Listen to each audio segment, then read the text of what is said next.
ବୋହୂ ଯଦି ବାହାରେ ଯାଇକି କାମ କରେ ତାହେଲେ ଶାଶୁଘର ଲୋକ କୁହନ୍ତି ଏ ସଂସାର କ'ଣ ସିଏ ସମ୍ଭାଳିଛି, ସେ ତ ସବୁବେଳେ ବାହାରେ ବୁଲିଲା। ଯଦି ଘରେ ରହିକି କାମ କରେ ତାର ବା କି କାମ, ସେ ତ ସବୁଦିନ 24 ଘଣ୍ଟା ଘରେ ରହୁଛି ଆଉ ଘର କାମ ହିଁ ତ ଯାହା କରୁଛି, କେତେ ଅବା ଘର କାମ। ମୁଁ ଗୋଟେ କଥା ବୁଝିପାରେନି, ନାରୀ ଏମିତି କ'ଣ କଲେ ଯେ ଲୋକ ସନ୍ତୁଷ୍ଟ ହେବେ ସେଇ କାମଟା ନହେଲେ କୁହନ୍ତୁ ଗଲା। ଘର କାମ କଲେ ବି ଶାନ୍ତି ନାହିଁ କିମ୍ବା ବାହାର କାମ କଲେ ବି ଶାନ୍ତି ନାହିଁ।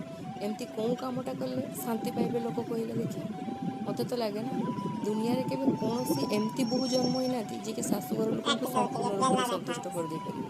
କଥାଟି ଯଦି ଠିକ୍ ଥାଏ ନା କମେଣ୍ଟରେ ଆସିକି ୟେସ୍ ଲେଖିବେ।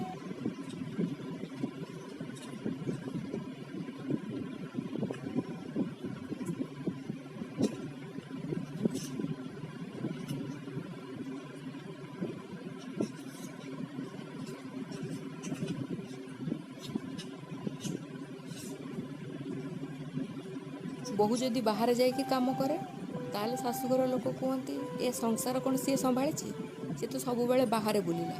ଯଦି ଘରେ ରହିକି କାମ କରେ ତାର ବା କି କାମ, ସେ ତ ସବୁଦିନ 24 ଘଣ୍ଟା ଘରେ ରହୁଛି ଆଉ ଘର କାମ ହିଁ ତ ଯାହା କରୁଛି, କେତେ ଅବା ଘର କାମ। ମୁଁ ଗୋଟେ କଥା ବୁଝିପାରେନି, ନାରୀ ଏମିତି କ'ଣ କଲେ ଯେ ଲୋକ ସନ୍ତୁଷ୍ଟ ହେବେ ସେଇ କାମଟା ନହେଲେ କୁହନ୍ତୁ ଗଲା। ଘର କାମ କଲେ ବି ଶାନ୍ତି ନାହିଁ କିମ୍ବା ବାହାର କାମ କଲେ ବି ଶାନ୍ତି ନାହିଁ। ଏମିତି କେଉଁ କାମଟା କଲେ ଶାନ୍ତି ପାଇବେ ଲୋକ କହିଲେ ଦେଖିଆ। ମୋତେ ତ ଲାଗେ ନା ଦୁନିଆରେ କେବେ କୌଣସି ଏମିତି ବୋହୂ ଜନ୍ମ ହୋଇନାହାନ୍ତି ଯିଏକି ଶାଶୁଘର ଲୋକଙ୍କୁ ସମ୍ପୂର୍ଣ୍ଣ ରୂପରେ ସନ୍ତୁଷ୍ଟ କରିଦେଇପାରିବେ। କଥାଟି ଯଦି ଠିକ୍ ଥାଏ ନା କମେଣ୍ଟରେ ଆସିକି ୟେସ୍ ଲେଖିବେ।